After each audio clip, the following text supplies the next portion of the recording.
when I left Vizag and moved to Mumbai for college. He said, whatever you do, please don't bring the cops home. I just didn't know that this could be a career. Yeah. I just didn't know that I could pursue it as a profession. When I won Miss India, I was like, okay, ab kya karna hai? If I'm not mistaken, in an audition, in an ad, you were replaced by a dog. How? Maybe there was not enough time to told that we're looking for a pretty face. You will not work. No, आप थोड़ा risky है ना तो. Andariki Namaskaram. This is me, Nayandeep. See, I've learned some. And welcoming you to Gulte.com. Well, today's guest, to the world, she is a terrific performer, serious actress, doing serious roles in conventional and unconventional projects. But to me, she's one mad person who has a lot of madness in her. Sobhita Dhulipala joins me for a conversation only on Gulte. Thank you for doing this finally, Thank madam. you. But I want to ask you, people relate you with serious roles, power pack performances because of the roles that you've chosen over the years. But when we look at Sobhita is very different as a human being. Like when people actually scratch beneath that surface, actually there's a different Sobhita. Have you always been like this? I feel like people's perception of me is based on the work through which they discovered me, and the work happened to be, complex women who are conflicted, and frankly, I made acting choices from whatever was accessible to me, and what I could do was to pick what was most relatable to me from that lot. True. And give my 100% to it, which is what has largely constituted my career. But hopefully that image will change, because like, see, when there was something like a Tara or Ghosh, or most like even Raman Raghav, it's all quite... Kurup is less serious. Yeah. In a lot of ways. But like, I think because of that, people, it becomes a part of your public identity. Her work is who she is. But we have known examples otherwise also. Someone could play very like cutesy, enthu cutlet roles, and people think they are like that. But in reality, they are actually more serious. Yeah. So I am not that serious, but people think I'm serious. मैं क्या करूँ? What is the maddest thing that you've done in life? Maddest I've done many. I better not divulge. No, I want to know. No. Something that you can share. Something that you can't share, don't share, please. I know you can land in trouble. Okay, then the safe off-track thing is, I think, my solo backpacking.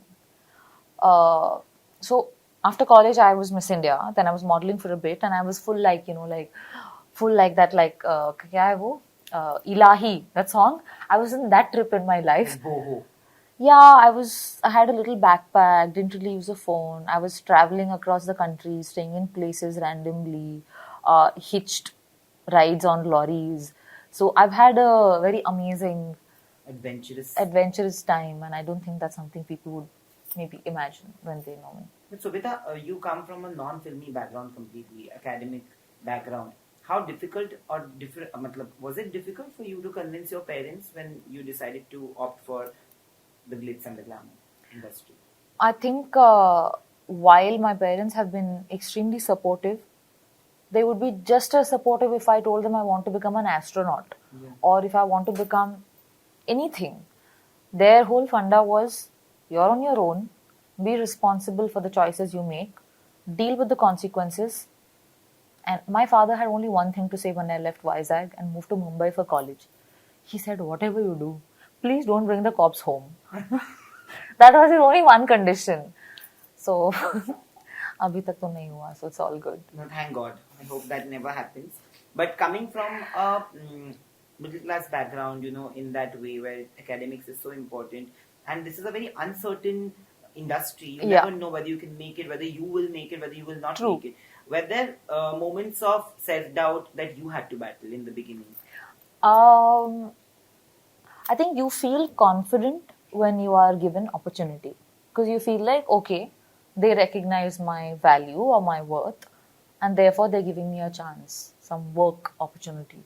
But जब तक वो नहीं होता है, you feel like, am I not good enough? Or so in such a time, what really helped me was that from the time I finished college, this whole Miss India modeling, all of that. I'd given myself 3 years uh, to figure it out. And I thought in these 3 years, I'm going to give my 100% and shamelessly put myself out there and audition. Even like no matter how much rejection, I'm just still gonna put myself out there and not sit and sulk and complain or be bitter. I was very focused on मेरे तरफ से to try my 100%. And because I had a timeline, when you have a marker in place, you have a goal to work towards. Yeah. So that really helped me because I was good at studies. So it's not like I was trying to do something to escape that. True. So for me, it was like, okay, I'm going to give myself this time. And if it does not work out for me, There's a plan B. more than plan B, I would still go back to doing something I love. I did love academics. My younger sister's a doctor. My father's a sailor. My mother's a teacher. Everyone in my family is mostly like lawyer, doctor, engineer. Those 3 years, giving myself a timeline anchored me and gave a little structure to that uncertainty. But in those 3 years, how many rejections did you face, and did anybody say anything that could hit you and your self-esteem? My self-esteem at that point was made of flubber. It was so shaky because I was not formed as an individual. I was so young, and like that age, like under 25, like the 20 to 23 time that I was figuring this whole hassle, that's a very impressionable age. And it was a time when I feel like kids who are brought up in these big cities, even though they're very young, they mature faster or they're Yeah. more exposed to a lot more things. The pedigree is different, yeah, that's for sure. I grew up in Vizag. All I knew was like school, dance class, maybe tuition. That's the drill, and come back home. So I didn't have much exposure. I didn't have formed opinions. I knew very little about a lot of things, and whatever time I had, I would just read. So I think it's a bit like overwhelming, I guess, when you have these opinions thrown at you. But I think I was lucky that I was not defined by those. Because Absolutely. when you define yourself, you limit yourself. Absolutely. And it also affects you even more. Like, people eventually are saying something nasty to you so that you get affected. Because at the end of the day, I feel that today we are living in a society where more than encouraging, people are actually discouraging the other person. Like, majorly. Like, there are 70% of people who are discouraging, saying, nahi, nahi, ye tere bas ki baat nahi hai, tujhse nahi hoga, and you will not be able to make it. And that happens majorly with arts and artists, right? Especially in auditions, that's possibly something that really hits people. Do you remember your first audition? How good or bad were you think? I actually don't remember my first audition. I'm sure it will come to me at some point. But basically, when you're a model, so after college, I took part in Miss India, and Yeah. it was like this crazy adventure. मतलब कुछ भी हो रहा है life में. Like what? And I had enrolled in Masters in Business and Corporate Law, and I'm doing Miss India, and I won, and I dropped out of Masters, and I'm like, see, I always had a creative charge in me. I was always reading, writing, seeking creative dialogue, classical dance. I just didn't know that this could be a career. Yeah. I just didn't know that I could pursue it as a profession because I did not see that around me in my friend circle or social circle or family. And I don't know, it just seemed like it's very fancy. I don't know, it was not accessible as a thought. And when I won Miss India, I was like, okay, ab kya karna hai? And I was like, fashion is cool. मैं model बन जाती हूँ. And I was modeling for a year.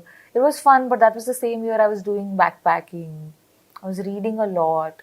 I was really questioning, and I realized that if I have to find a way to express my creativity, I'm not able to do it to that extent in modeling. Yeah. And as a model, you also audition for ads. वो करते करते करते, I got a chance to test for a film. And I was very excited that, wow, like a director is going to watch my audition tape. So cool, wow. And halfway through that audition, I knew this was my calling. I just didn't know before because I didn't think I You could didn't actually- attempt also.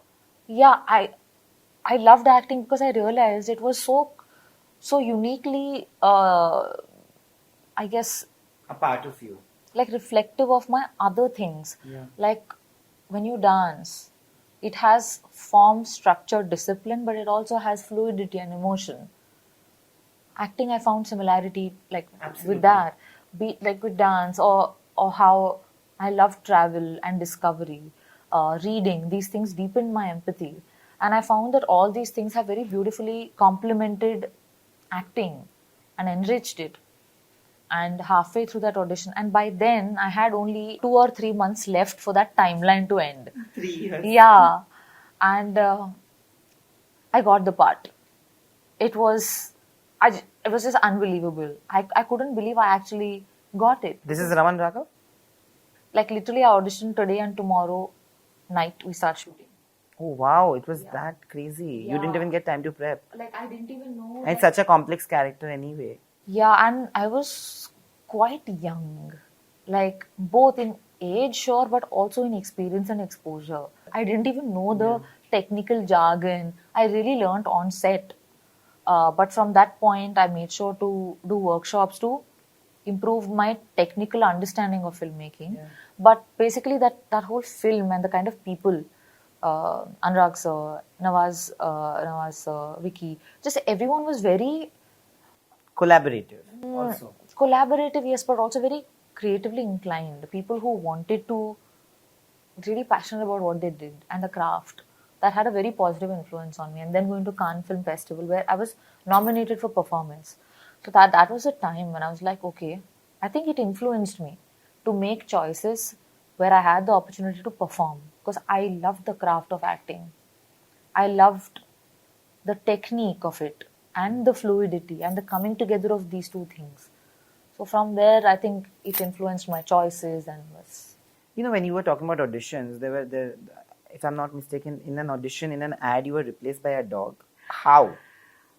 Maybe there was not enough time to look for an alternative because we had already, it was a 3 day shoot and I shot for one, and after pack up they just felt like, I don't know, at least I was told that I was just too dominant or too imposing as a presence, and it was not working for them or whatever. But they paid me more than they were supposed to pay me for the day. So I was like, maybe it is not an insult after all. Yeah, it was a very strange. And later when I saw the ad, I think I saw a dog, and I'm like, weird. Today we are moving towards a very inclusive world.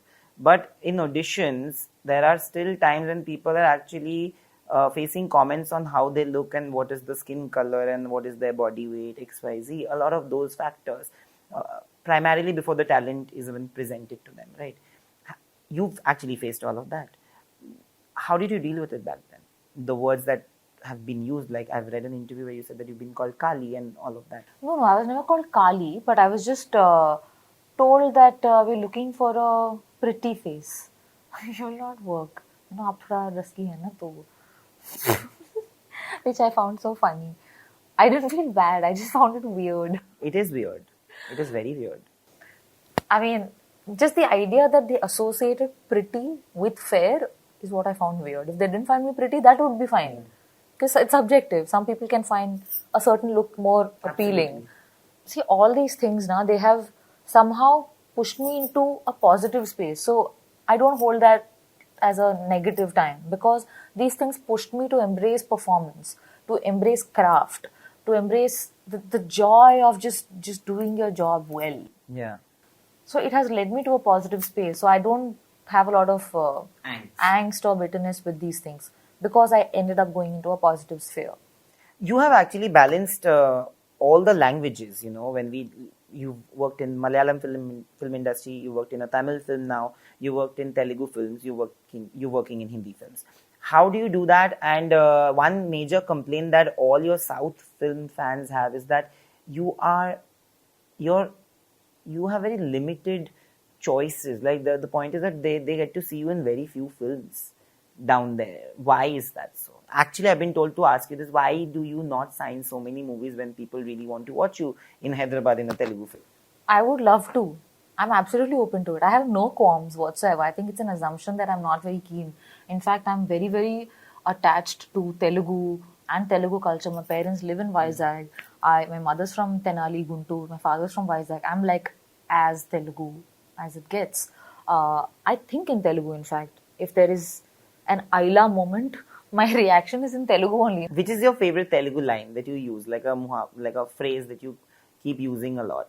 Like every day with my sister, mother, father, my friends from school, I speak in Telugu only. So that's my language of comfort. So when I become really comfortable in a conversation, I end up speaking in Telugu, and they're just like, yeah, no. So I in the whole South space, my first film was actually a Telugu film, Yeah. Gudachari, Gudachari. and with the same team, I ended up doing Major. These are my two Telugu films and films that I really hold close to my heart. Not just because they are Telugu, which is special, but also because they were beautifully made, heartfully told, and sincerely made projects. When you think of the Malayalam film industry, where you've done Kurup, Muthon also with Muthon Niven also, Pauly. yes, both are from the Malayalam film industry. Did you have a language issue, or how easy was it there? Because a lot of people today also say that the Malayalam film industry content is possibly one of the best that we have in the industry, in the country, but it just doesn't get the push maybe like other regional content gets. It's so interesting how different the two Malayalam films I did are. There is a Muthon, which is a full-blown festival experience. And then there is a Kurup with Dulka Salman, which is a huge hit, but it's a beautifully made commercially film. Like, it's a very tastefully made commercial film. So the fact that such diversity exists within one industry and both find audiences that appreciate it, I think that's amazing. And language, in my opinion, has not, like, I think of language as a tool to tell a story better. It's like emotion is the staircase, railing is the language. Whenever you are unable to express emotion in the other with the other tools, or when you take the support of language, it is enhanced. You find balance and stronger expression, but I agree. it's not a necessary thing, because there was a time when we had silent films. Yeah. How did we understand those? So besides, apart from this, I really enjoy languages. I really like absorbing a culture. So I actually had a really good time. Even in Tamil, when you did PS1 and PS2, I think it's possibly the biggest films, two of the biggest films that have come from the industry today, and in fact in India. And working with Mani Ratnam sir, like, it's a dream for a lot of people. I just interviewed Kajol ma'am, and she said that the only thing that she regrets in life is that she couldn't do a Mani Ratnam film because she had already committed to a Karan Johar film. And of course, being a professional, she couldn't have left it midway for a film. And she regrets it, and she said that I hope I get an opportunity. And you got that opportunity so early in your career. What was your first reaction when you signed on PS? What a wonderful life it's been, and what a beautiful ride. I think the opportunity, see, the thing is, I really like dance, but I didn't have the chance to dance. I mean, because my characters have not been like dance savvy. That's true. So, I mean, it would be a bit like weird to see Tara dancing, I guess. It's just like, No, she could dance at some wedding, maybe. Why not? Maybe at the Sangeet. anyway. So I think the opportunity to work in his film, and it is such a different character from Tara. I play Vanati, who's such an embodiment of like innocence and youth and joy and expressiveness and honesty and affection for the people in her life, that I found it so endearing. That is such a contrast from Tara, and I was shooting both at the same time. And the fact that Mani sir thought I would be appropriate for a character like that, because in his eyes, innocence is not just being cute or naive. To him, someone who can absolutely speak their mind, जो है ऐसी बात करना बोलना, for him that is also innocence. True. And maybe that is what he connected with me for that character, I'm assuming, and the chance to dance. I mean, 3-4 songs, A.R. Rahman musical, Brinda Master's choreography. It was a delight. How was it working with Karthi and Karthi sir and Vikram sir? Like, how different did I you didn't see? have any scenes with Vikram sir. I had a very cute song with Karti and Ravi. They are very, very sweet, very hardworking, and how hard they've worked. It's amazing. I love the cast and crew of PS. Amazing people, and it because Mani sir is like this maestro. We were all like bacha party. Yeah. Even though they were already so accomplished, there was like an equalizer in the sense that we were all at the receiving end of his. So we were just united in that. People, when I started with my introduction, I said that people really don't know who you are in reality or in totality. Nobody knows. Even I don't know. Even people sitting here wouldn't know. Only the closest of people would know. But there are few from here also who would know you a little better than people who are reading about you, who are knowing you because of the imagery, that is because of your performances, and especially have a perception. Some even actually have a perception because of what they read about you. Does it get to you?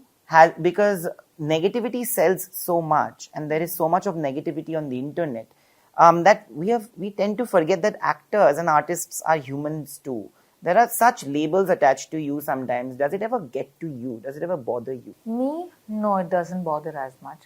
Am I completely unaffected by it? No, then I would be lying. Because sometimes it's a bit harsh and you feel like, no, but that's not fair. They don't even know. And they have such a strong opinion. It doesn't feel fair. But I have moved past that phase of seeking fairness. I don't think life is fair. I think life is just there for you to accept. I think I care more about, like, if something severely unkind and how do I say, inauthentic is written about me. Like, off late, I spend little to no time on social media because I find that it gives me faltu ka anxiety, which I don't need. And I find it to be quite unproductive personally. I'll do my little bit. I'll just see some time pass. I'll bounce. I'm not spending much time on social media, so that naturally takes me away from a lot of the flack. I think I only care about my family not feeling upset by it because they haven't done anything to warrant these things. No, But do they get affected? they're kind enough to never tell me, But you but can I'm sense wise enough to know that they're sensitive. Has it ever happened, like, this industry is, the film industry at large is an industry of perceptions and make believe. When things like these are written about you and about your personality, they're not attacking your work, they're attacking your personality, right? With these kind Which of is so stories. weird, now, because it's like they don't even know me. And it's like I've said this in another interview just some time ago, how, like a glacier, a small part of it is visible, but there's a lot underneath. That's how somehow my life has been. Only certain aspects, like people consume my work, and then maybe when I'm doing promotions or something, they'll consume my press or interview stuff. And max, they'll see me maybe some red carpet pictures. I'm just thinking, like, this is what they have access to. There is so much in my life outside of this, and touch wood, I have a life that's got many colors. My canvas has many colors. I have beautiful hobbies. I have a great family. I have a genuine interest in self development, which I invest time in. I work on my acting craft every single day. So there are so many things that happen in my life that people don't have an idea of. True. That I feel like their opinion is obviously not based or anchored in complete reality because they don't know me. Also, like we were talking about earlier, because I play characters maybe that are complex or conflicted or difficult women, people tend to assume I'm also like that. So they carry the weight of their presumptions and their perception and throw it at me. But I think it is important for me to know that it's not personal. Has it ever affected work? Have you ever lost out on work because of these perceptions? Yeah, Did it hurt you then? yeah. I don't think because I've worked really hard. I've given way too many auditions, and I'm not even from the hood. I come from Vizag, and I've given my 100% to every opportunity that has come my way. So, because of a certain something which people have no clue about, and I feel like if work is passed on, it hurts because work means a lot to me. Of course, there's a lot in my life apart from that, but there's a certain sanctity a certain sincerity with which I go to work. Thank you so much, Sobhita. I want to tell you that there are many who can fall victim of perceptions, but strong is a person, man or a woman, who doesn't let that perception or, despite being a victim of that perception, not change themselves. And you are one of them. I hope the madness keeps going because that's what makes you you. And I will just say that it was lovely talking to you, long pending. And I only hope and pray that you get to do more amazing scripts. You get to dance a lot more because you really want to do that. And we have such amazing conversations. Thank you so much. Hi, name Sobhita Dhulipala. Meer nan chustunaru Gulte.com lo.